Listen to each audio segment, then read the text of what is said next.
In December 1785, on New Year's Eve, a German Jewish philosopher by the name of Moses Mendelssohn ran out into the Berlin cold in a panic to deliver an important manuscript for his publishers. That errand earned him a cold, and he died just 5 days later into the new year.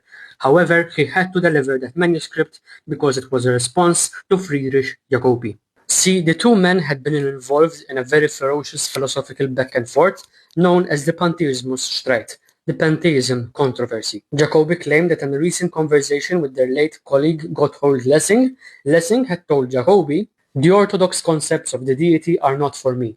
I cannot stomach them. Hen kai pan, the one in all. I know nothing else." But it did not end there, because Lessing went on to tell Jacobi that for him there is no other philosophy other than that of Spinoza. Why did this trigger such an intense response and force other philosophers of their day and later on to address this controversy? Who was Spinoza? Baruch de Spinoza was born in Amsterdam in 1632 to a family of Portuguese Jews who were escaping to a more tolerant Dutch Republic. However, Spinoza's work would see him expelled from his Jewish community because not only did he challenge the rabbinic and Jewish orthodoxy of his day, but even a lot of the religious, even Christian conceptions of the divine of that time period. See, Spinoza was being accused of something called pantheism, the idea that God and nature are one and the same. This comes from the Greek pan, meaning all, and theos, meaning God. In a nutshell, Spinoza's philosophy argues that Deus sive natura, God or nature, are essentially one substance. This would lead him to basically reject miracles, an afterlife, at least in the classical sense, a God that is anthropomorphic and gets involved in human history. You know, all the things that most believers would take as, well, the standard orthodox view of the divine.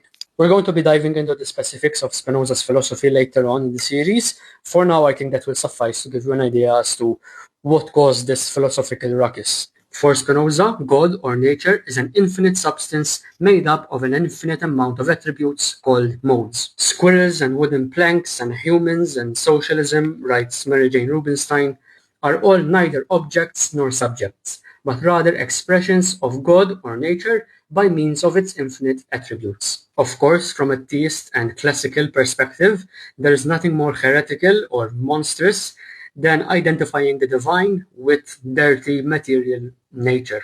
This will see Spinoza himself being labeled as an atheist and a polytheist at the same time, but pantheism itself as being monstrous and dismantling the clear distinction between the largely masculine, divine absolute and the dirty, feminine, material reality. When Spinoza tells us that God is the world, he is mixing up traits that any sane philosophy would keep separate, writes Rubinstein. Among one of the most ardent critics was Pierre Bailey, who even accused Spinoza of professing a philosophy that is prevalent in the East Indies. For Bailey, Spinoza, like the Buddhists, was basically worshipping nothingness and the void. Bailey saw Spinoza as one representative of this vast system of nothingism or atheism centered in the Orient. We are still very historically far away from the enthusiastic appropriation of Eastern ideas into the West. But philosophical critiques and religious heresy were not the only things levied at Spinoza, because Bailey recounts how one time when he was leaving the theater, Spinoza was almost stabbed. Spinoza had a target on his back in more than one way. Spinoza is going to continue to benefit or suffer from this issue of portrayal. The German poet Novalis describes Spinoza as a Gotttrunkener Mann, a God-intoxicated man. However, contemporary philosopher and scholar Stephen Nadler is going to take issue with this. Spinoza is an atheist, Nadler argues. Spinoza did not elevate nature into the divine.